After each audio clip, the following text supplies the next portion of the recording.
Good evening. I want to talk to you today about money with mission. Now, I'm not going to tackle this topic alone right here. Today, I brought one of my really good friends with me, Miss Felecia Froe.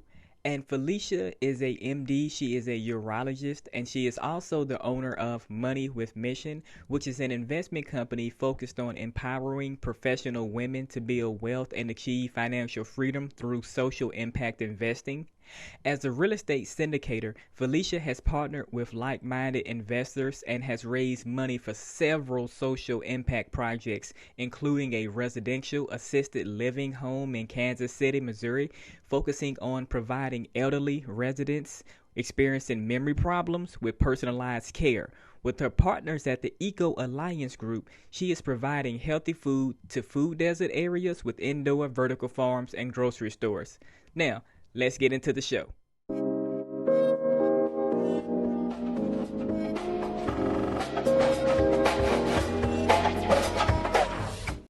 All right, Felecia, thank you so much for joining us on the podcast today. How are you? I'm doing well. Thank you, Tony. Thank you for asking me to be here. I appreciate it. You're very welcome. Now, like I said, definitely appreciate you being here, taking the time out of your day.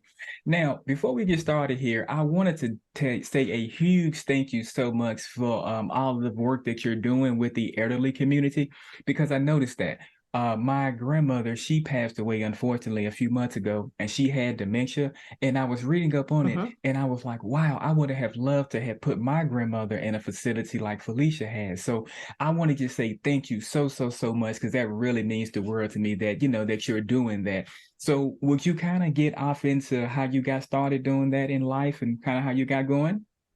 Yeah, sure. So that's a part of what I do. I've started out my adult life and career as a physician. I still am a physician. I'm a urologist, went to medical school residency. And about 5 years into doing that, realized it wasn't going to be the last thing I ever did. Short story is, over some time, I met people who were doing real estate investing. It's all started after I read Rich Dad, Poor Dad. Started meeting more and more people doing real estate investing. Started with single family houses, and right before 2008, 2009, and right before 2008, it was when 2008 when our whole economy went crazy. The last was probably more times than that, but anyway, so we kind of lost everything in that situation. We had built up to 18 properties over a couple of years, lost them all in the housing crisis back in 2008, 2009. It lasted for us until about 2011, and then I realized that it wasn't real estate that was a problem, but more me and my education. What I knew how to be. I can be a great urologist. I'm good at that. But it's a different mindset. It's a different skill set to being a real estate investor and understanding all of those things. So got in the room with some really, really smart people, lots of rooms with really, really smart people, and did some different kinds of deals, real estate syndications with apartment complexes and resorts, and realized those were fine. And you could make money with that, but it wasn't what was fueling me. It was just another thing to do. In one of those rooms, met a guy who was doing residential assisted living, went to his course, learned what that was, and that really sparked that impact investing part of me, doing well and doing good. Took about maybe 4 or 5 years. We opened our first one in Shawnee, Kansas, and learned a lot. It was rewarding. It was challenging. It was all the things starting a new business is. And since then have moved on to doing grocery stores and food deserts and working to make sure people have healthy food. So that a little bit more fits into the medical part for me. Will still participate in assisted living, probably more on the real estate side than the business side, but that trend is not going away. Needing more and more elderly, needing someplace to be, someplace to live that is a community for them. And it helps not only that elderly person, but their family have security and feel like their parent, their grandfather, their grandmother, whoever it is in a safe place and not in one of those really long hospital type places, even though that's not what it's called. So my next question is, what is social impact real estate investing for physicians? Would you discuss that one for me? Yeah, so social impact real estate investing is what we were talking about, investing in a piece of real estate that is going to have a positive impact on not just the investors' bottom line, because we can find plenty of things that are going to make us money and may not change anybody else's lives but our own and our family. Where I look is to have an investment that not only is going to improve my investors' bottom line, but also the lives of the people that we are affecting. For example, the grocery store in the food desert. We opened the first grocery store, full service grocery store in North Tulsa in 14 years. So there had not been one. There had been a resilience study done by the city of Tulsa and found out that the people of North Tulsa lived 11 years less than the people of the rest of Tulsa. Definitely multifactorial, lots of reasons for that to be, but not having a full service grocery store surely has to play a part in that. You could get any fast food you want in a 2-block stretch of land, 15 fast food restaurants, but no full service grocery store. So somebody is quite proud to have been the first to be the first grocery store here in that amount of time. We won't know the specifics and how much that's impacted the community as far as health and length of life and resiliency for quite some time. The grocery store has been open for about a couple of years now. I just, in my gut, know that it's going to make a very, very big difference, working with some other entities here in town to help improve food access to people, not just in North Tulsa, but all over Tulsa. And that's just opening my mind to how many food deserts and how many people in our country, we're not even going to talk about the world, in our country that don't have access to good, healthy food and the impact that has on their overall health and the way they have to live their lives. So we can do social impact investing with something like a grocery store. You can do social impact investing with housing, whether you're providing workforce housing for people, and workforce housing is everything from mobile homes to high quality, low cost housing for individuals. And it's just a different way to think about doing things. Don't get me wrong. I am all for people making money. As an investor, that is the thing we need. And that's a basic need, is to have the income to be able to live the lives we want. And you can do that. You can make your money, and do what you want with your money after that. Or you can invest in things that are going to make you money and have that positive social impact. That's what I've chosen to do. Now, it sounds like, Felecia, you have multiple streams of income. Now, why do you think multiple streams of income are necessary, like in today's time? Like, they've always been necessary, but definitely in today's time. Yeah, and people ask me, why does a physician need multiple streams of income? And it's the same reason anybody needs multiple streams of income. It's because as a physician, as a lawyer, as a whatever your job is, whatever your thing to do is in life, if you can't do it, you don't have income. So if you're trading your time for dollars, which is most of us do, then when you can't use your time for those dollars, you don't have it. So that's why, for me, and what I teach is that having income coming from different places, not just from your own efforts every day, gives you options. If your mom gets sick and you need to go take care of her and can't go to work every day, you can go do that because you have that other income coming in. If your child is sick and needs to go to a different state to get the care they need, imagine not being able to do that because you don't have the income and you have to send them off by themselves or send them with someone else. And this is a real story. One of my clients had a child that needed to have their care in a different state from where she worked. She had the income coming from other places in her job that lets her be able to do that. So it's just one of those, we don't think about that. When we grow up, we get from our families, grow up, get a job, go to school, save your money, and then retire. And we don't talk about that in between time from starting your job to retiring and how many different times you'll need money other than from your job to keep you going, to let you do the things that you want to do in life. And it's just so important to me. I've had it happen to me where I had to move to Tulsa. In addition to the grocery store, I moved to Tulsa for the grocery store, but moved my mom with me from Kansas City because she wasn't doing well. And if I didn't have the income and have done those things to let that be able to happen, we would have had to make a different choice. And it would have been yes, there are other options. 100%. I could have put her in a home. I could have, but it just wasn't what I wanted to do. And I had the ability to take care of her. So that's multiple streams of income to me gives you options in your life. It lets you do the things that you want to do and what you feel are important, and not just have to run the wheel of your time for dollars job. And I'm very happy that you mentioned that about somebody getting sick, because see, my granddad, he got sick maybe about 6 or 7 months ago. He came down with the corona. And what wound up happening was he was hospitalized for maybe about a month and a half. Then my granddaddy, he's 88 years old. And so what happened, he couldn't work at our family barbershop anymore. He couldn't do any work because he was hospitalized. And so thank goodness that he had like multiple streams of income, meaning like he has real estate properties, he has rental property, he has different streams of income coming in and things like that. So he was able to kind of, stay afloat. But had he hadn't have had those multiple streams of income, he would have, kind of went down, definitely. Yep. Then you're counting on the government, and we all want to have that safety net, but it's just that, a safety net. When you're about to hit bottom, it's going to catch you. We don't want to have to get to that bottom. I love that about your grandfather. That's really, really exciting. I hope he's doing well. Yes, he's doing a whole lot better now. Yeah, he's up laughing and joking. Good. Yeah, he is. Yes, ma'am. Good.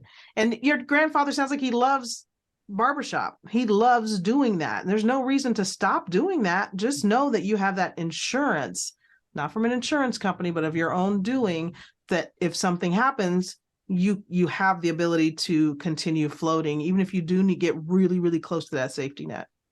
So really quick question now, how did you create a side hustle and also like in the medical field also? How did you put those two together? That, it's one of those things that I've looked back on my life and tried to understand how I did it too, because, I don't know if you have, but listeners have had times when you've gone through really hard things in your life and you get to the other side of it and somebody says, well, how did that happen? And you look back, it's like, I have no idea how it happened. I just kept going. And here I am on the other side of that.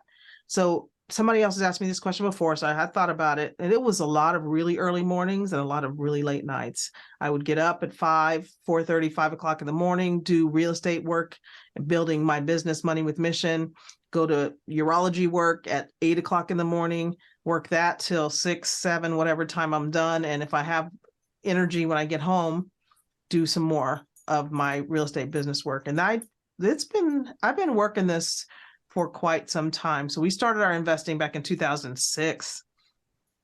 And I started on this path with social impact and Money with Mission it's had some iteration. So I'm going to say I really started it in 2011, 12, and then really started picking up a lot more speed in 2018. So it's been quite the journey for me in getting to where I am, which is one thing I was talking to one of my friends today, and it's like, it just didn't seem like it should take this long. And I was like, I 100% agree, but this is just how long it takes. Sometimes it just takes long. You got to keep going. To trust the process. I love that. Kind of piggybacking off of that, Felecia. Now, let's just say I'm brand new to investing. So what would your top 2 tips be for someone who's really new to investing to kind of accelerate that, threshold? Yeah. If they have no experience in investing, it is number one, you got to learn the lingo. You've got to learn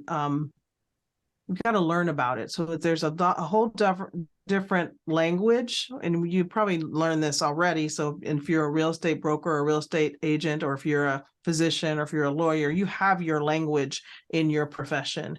And then, so if you're going to become a real estate investor, there's even a different language and different ways people use words and acronyms that you're used to in your other life that are different. So you got to get around the people that are doing it, and get around people who know way more than you do. Don't be the smartest person in the room. And I'm going to say that for anything. Don't ever be the smartest person in the room. If you are, you need a new room, because you won't get better. So education, and then a mentor. Find somebody who's doing what you want to do and attach yourself to them. But you make sure they match your values, make sure they match your desire, and ask how you can help them. Ask how you can help them achieve their goals, and I promise you, they will help you achieve your goals. So that's education and mentorship. That I would, there's nothing else. Now, I know a lot of people are kind of timid about, following their dreams, but would you mind discussing leaving a full-time profession as a physician and following your dream to focus on real estate? Like, how did you kind of push through like the different obstacles and like the different, mindset challenges? How did you kind of overcome that? So that's a very interesting question. So the first part of it, to focus on real estate. And I want to say, yes, I did start out as the focus was on real estate, but more my focus is on helping other professional women have options in their life. So real estate is one vehicle for that. So it really is about teaching people that they should have multiple streams of income, however they get that, however they do that, and financial literacy. And like I said, about 5 years into medicine, I just spent, half my life at that point of medical school residency. And that, I mean, it was a big commitment and a lot of money, but 5 years into practice, it was like, this isn't the last thing you're ever going to do, which was super scary. And it's taken me, I've been in urology for almost 30 years now. So it's taken me all this time to finally take the step out. So it wasn't I got the hit, I did it. No, I'm like most people, you just take your time, step, step, step. I felt like, and I've been in enough personal development work where you're working on yourself and getting past some of your fears, to know that I didn't want to die with what I felt was in me without putting it out into the world in some way, shape, or form. So it became almost too hard not to do it than to do it. Does that make sense? Yes, And I think we too often push down our dreams. And you asked the question about how do I get past. There's a lot of people who didn't think I should do it, including my family. Don't, you're a doctor. That's what you are. That's what you should do. Other doctors, what are you going to do? You're a doctor. That's all we know how to do. But if you look back over your life and how you've accomplished the things you've accomplished, you can accomplish anything you want to accomplish. You really can. I look at medicine, it's like anybody could be a doctor. Some people might have to work harder at it. Some people might have to work longer at it, but anybody can do this if that's what you really want. And I truly believe that if you really want to do something, it's in you to do it. It is your thing to give to the world, and you're being selfish not to do it. So if you think about it that way, because none of us really want to be selfish, you have no choice. You have to step out and do it. Because my whole life, Felecia, I was raised up in a barbershop my whole life. Like when I was born 38 years ago, I was born with a pair of clippers in my crib. So because that was my destiny, because I'm the 10th generation barber in my family. So I was like Simba from Lion King. I was, I was the one. And so when I got about 26 or 27, that's kind of when I met my wife. And I was like miserable. I was like, man, cutting hair is good. I'm making really good money, but I want to do something different. I feel like I can do more. I just don't want to become a barber. I just want to be a barber. I want to do more with my life. Right. And then my wife is like, why don't you follow your goals and dreams? Like, what are your goals and dreams? I was like, well, ever since I've been 11 years old, I wanted to become a screenwriter. She was like, well, duh, why don't you do that? I was like, you know what? You're going to be my wife one day. But I will do that. Definitely am an ambassador for following your goals and dreams. Like, don't ever let anybody throw you off kilter, or don't ever let anybody make you not want to follow your goals and dreams. I agree. And I heard your episode. I think it might have been one of your last ones, most recent ones, where you talked about dream stealers. And they are there. People who will take your dream. And even if they're not there, if you think about even your parents, and you said your family, and their take on it is fear, and they're trying to keep you safe. And it is a risk to step out and do something you've never done before. It's 100% a risk. But what if you don't do it? What if so many people didn't take risks in the things that we have today? It's almost, I don't know, if God put in you to do something and you don't do it, again, you're being selfish. So you knew you were supposed to do something else. You needed somebody to say, well, what are you waiting for? Get out there and do it. And even if that's not the last thing you're going to do, even if screenwriting doesn't turn, it's like, yeah, I did that. And now, okay, I'm good. Let's move on to do the next thing. Don't feel bad. We have lots of different careers in our lives. That's just the way it goes. Yes. And that's like with the screenwriting thing. I'm so happy that I'm not really doing that anymore because, see, I'm an extroverted person and screenwriting Uh-huh. is more of an introverted personality type. Nothing wrong with that. But I was like, you know what? Instead of me writing movies and settling to Hollywood, I'm making my own thing. Like I'm going to keep pushing forward. I'm going to be on YouTube. I'm going to make my podcast. I'm going to like make, my own life a reality, like the way I want to design Yeah. it. And I Yeah. completely agree with what you're saying, Felecia. I'm the kind of gentleman I'd rather fail going forward in life versus retreating and going backwards. So yeah, like when people was telling me, oh yeah, you're not going to make it out there in Hollywood. You're not going to make it on the West Coast. You got to stay here in the South. So, but I was like, you know what? I can do this. I'm sure they gave you all the statistics about how many people go out there and Yes. fail and all the different, it's just like, there's no way that whatever. It's like, thank you. I appreciate that. Yeah, that's making up all I'm these moving weird. forward. They was making up all these weird stories. Oh, we know this guy. His name is Bobby. He got on dope and he did this and he, I'm like, oh my God, you don't even know nobody out there. You just trying to keep me safe, and I love and I respect that. But I got to do something different. Got it. Gotta go. I gotta go. Yep. Now, as far as on barbering, Felecia, I don't barber anymore except for my own. Like I cut my own hair and do my own jerry curl. But other than that, or whatnot, I don't really, do anybody else anymore because I'm like I'm past that. I'm in real estate now, so yes. Yeah, nice. And just what you said, sometimes it's time to leave that old thing behind. It's a skin shedding, and now it's like, okay, that one's done. Did that? It was great. I did a good job. Time to go to the next thing. And it's so interesting how life turns out, right? You think you know exactly what's going to happen, and then you find out it's like, okay, yeah, that's not it. I thought that was it, but that's not it. And then you just got to keep going, figure it out. Yeah, definitely. Now, a few more questions for you here. Now, are you working on anything that you don't mind discussing with us today? I am always working on something, just so you know. It's like, it just seems like stuff just comes up all the time. One thing I'm looking at right now is an affordable housing complex here in Tulsa. It's actually low income housing, but if we acquire it, we're going to go to combination low income affordable housing. Just there's a lot of reasons behind that, and we can talk about that later. But so that's one thing I'm working on with a partner here in Tulsa.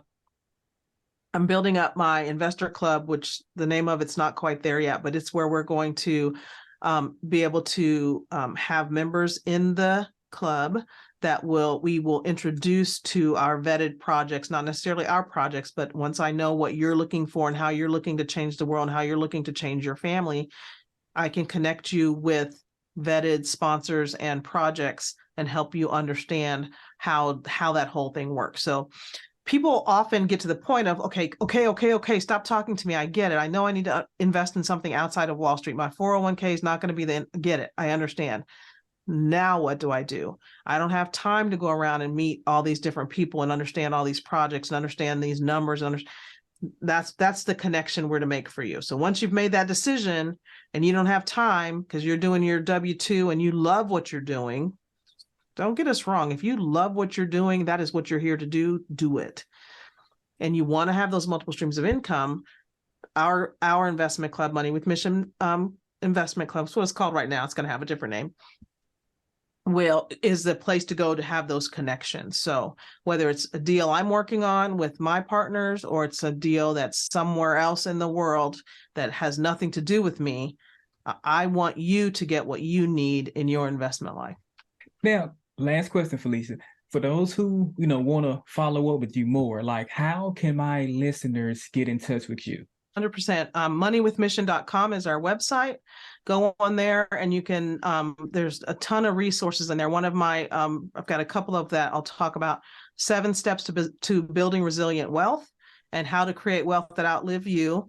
When you click on that, you have to give your email address for everything, but that'll get you onto our newsletter. So you'll be able to keep up with everything of what we got going on and how to get even into some of our deals. If you want to skip all that and schedule a call with me, hit the book a call button and you'll fill out a little form for that one and schedule the call. We can have a conversation about what you're looking to do.